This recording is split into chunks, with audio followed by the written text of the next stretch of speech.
start again. It's a redskin.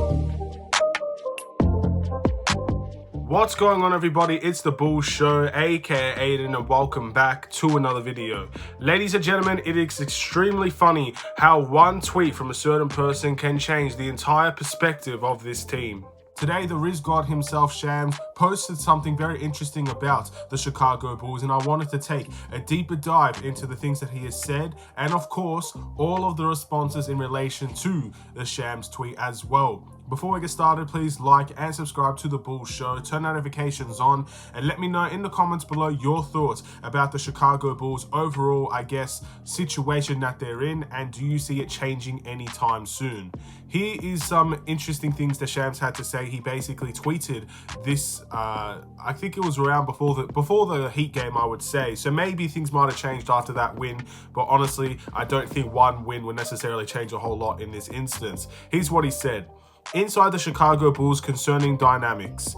The franchise and Zach LaVine not seeing eye to eye, and the organization efforts to manage the on-court disconnection with LaVine and DeRozan. The franchise and Zach LaVine not seeing eye to eye. This is the closest we've actually seen to the Bulls front office actually speaking about something in relation to this situation. I find it very amusing that they're going after Zach LaVine in this instance, considering I still remain true to what I said a couple of weeks ago. I think Zach LaVine is the absolute last person that we are going to trade out of the big three.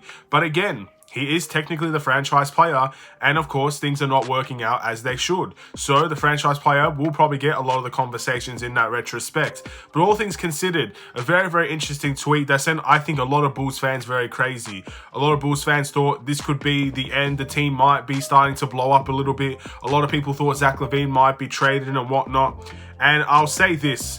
As much as I want trades to happen, I don't necessarily want us to blow it up, but as much as I would love for trades to happen and retool this team, I really believe the front office will not react quick enough for us to actually have this season worth saving, in my opinion. I've been saying that for a while. I still think this front office will make those trades very, very late. They want to give the last possible outcome, the last possible chance to actually save this team, and I think it's just going to be too little too late. That's what I feel, but I hope I am wrong, and I hope there are trades made around this team to change the style and change how we play. But I still don't think Zach LaVine is going to be the one traded. I've got to be honest in every single way in terms of that. I just can't see it happening. But in saying that, Zach LaVine, amongst others, has been talking about this situation, and I find it incredible how one Shams tweet has set everybody in disarray and how players have to respond to that in one way. And it seems like, yeah, the team is not getting along. The whole entire, team right now is in absolute disarray. And when you lose, that's exactly what's going to happen. I think if you're expecting to be 12 and 18 on your season, or at the time 11 and 18 on your season, and you don't see players communicating, you don't see players arguing, you don't see conversations being had, then I think you're doing a lousy job as a team. So the fact that this team is not all sunshines and rainbows after 12 and 18, that's exactly how it should be in my eyes.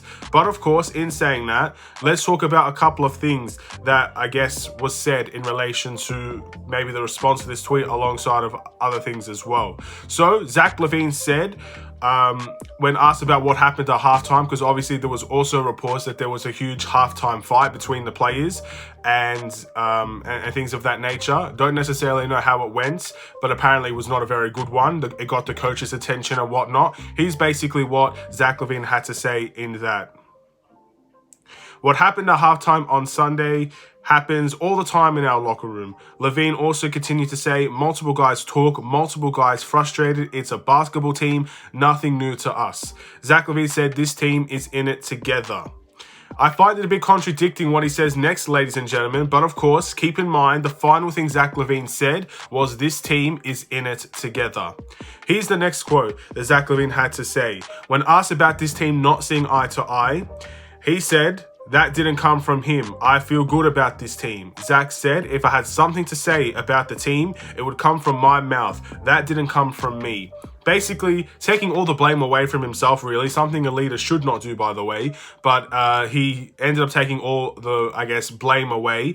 But that's not the most important thing. Whether it's his fault or anybody else's fault that the team's in disarray. A lot of people had a go at Zach LaVine, and he responded well against Miami. But there still needs to be more. there is the halftime fight, from my understanding, was purely because of players going at Zach LaVine. And look, it's been rightfully deserved, in my opinion. The way that I see it, Zach LaVine has been underperforming as a max contract player and as a superstar of this team.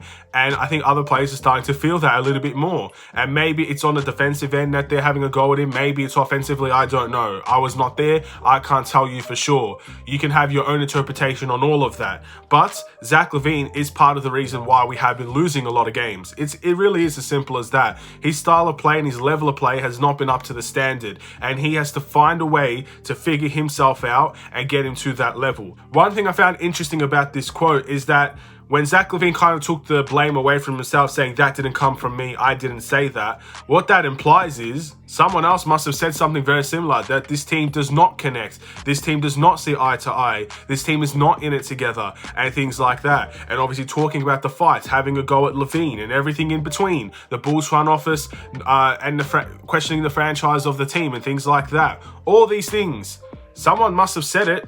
How does Shams just make this up? I think there's a very unlikely chance that Shams is lying and making something up like that. And again, there was a lot of turmoil, and they've openly admitted it. Again, Zach LaVine said what happens in this locker room happens all the time. So there must be turmoil, and this team might not see eye to eye. I'd like to know who said it, but obviously that's going to be remained anonymous most likely. I don't think we'll ever hear who actually said something like that. But it means that what Zach LaVine is saying, maybe he believes it, but it doesn't mean everybody else believes it. And I do think there is someone there, whether it's a player, a coach, a development staff, whatever the case may be, a trainer, I don't know. Maybe it's AK himself and he's remaining anonymous, I don't know. But whatever the case may be, someone believes this team is not seeing eye to eye. And that's the most important thing to me, because everyone says it. Even DeMar DeRozan has said it at one stage before. If you want to succeed as a team, everybody has to buy into the system. Everybody has to buy into what's going on around the Chicago Bulls. Everybody needs to buy in the fact, and that's how you win. You buy into the formula, you buy into the system, and as soon as people don't buy into the system for whatever reason, if it's the coach, the players, Zach LaVine, whatever, you don't buy into the system, you don't play as well, you're not committed as well, and all things considered, the team does not see eye to eye and it doesn't connect as well as it should. So I think Zach LaVine, maybe, I'm not saying he's lying, because at the end of the day, that's very, very, very harsh to say. I believe Zach LaVine believes in this team, and I do believe Zach LaVine really thinks that even if it's not coming from him, he still believes this team is really connected. But the fact of the matter is, there's someone out there on that Bulls team that disagrees with him, and that is really the concerning part. But in saying that, that's a lot of the quotes that came out around the Chicago Bulls. Look, there was a lot for me to really look at, and I might have not been able to get the full 100% amount of details. If I have missed anything in relation to the quotes, or maybe I missed a quote, anything like that, feel free to let me know in the comments below. But these are just some of the things that I saw from, I guess, Shams and everybody else. To kind of sum it up, Shams tweeted that this Bulls team is not meeting eye to eye, and they have questions about the franchise of the team, Zach LaVine. There was a big fight that happened at the halftime of the Minnesota Timberwolves game revolving around Zach LaVine. I believe DeMar DeRozan as well.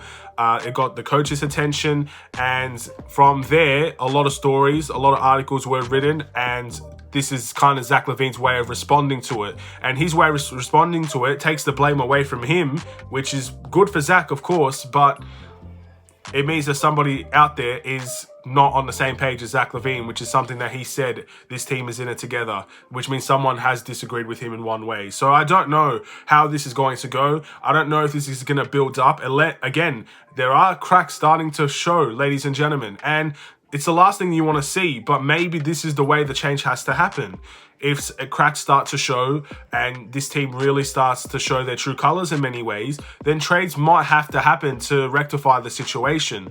And look, I don't want to see this team end, I guess, in turmoil and people hating each other and fights and whatnot. I don't want to see the season end like that. I don't want to see the season continue like that.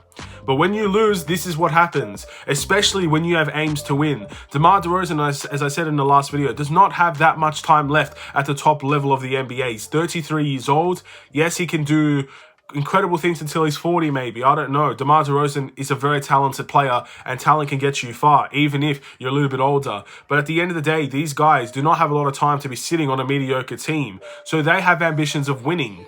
And so far, The Bulls are not winning, so of course fights like this tend to break out. I'm not surprised whatsoever. But we're starting to see the cracks shown, and this is the first sign of Bulls turmoil getting to the public eye. And I'm sure they wanted to keep this hidden, but Shams, or whoever really said anything, they posted it to Shams, and the Riz God himself exposed this Bulls team. So we'll wait and see what will happen from this situation. I wouldn't take anything I wouldn't take anything too seriously as of right now. If the story, I guess, develops even more, then that's something you got to take seriously. But the Bulls are not seeing eye to eye with Zach LaVine and all of that. That could be easily fixed with, again, trades. But again, if the Bulls just start winning any sort of games in a row, that situation will be behind them. If the Bulls start winning, this story goes away, essentially, is what I'm trying to say. So if the Bulls want to see a story like this disappear, not to talk about it again, then you got to start winning games. You got to start being on the same page every single night. But the more that we lose, the more stories like this will come out, and the more arguments that this Bulls team will have. So be prepared for that as well. So I hope I guess I gave you guys as much information as I possibly could.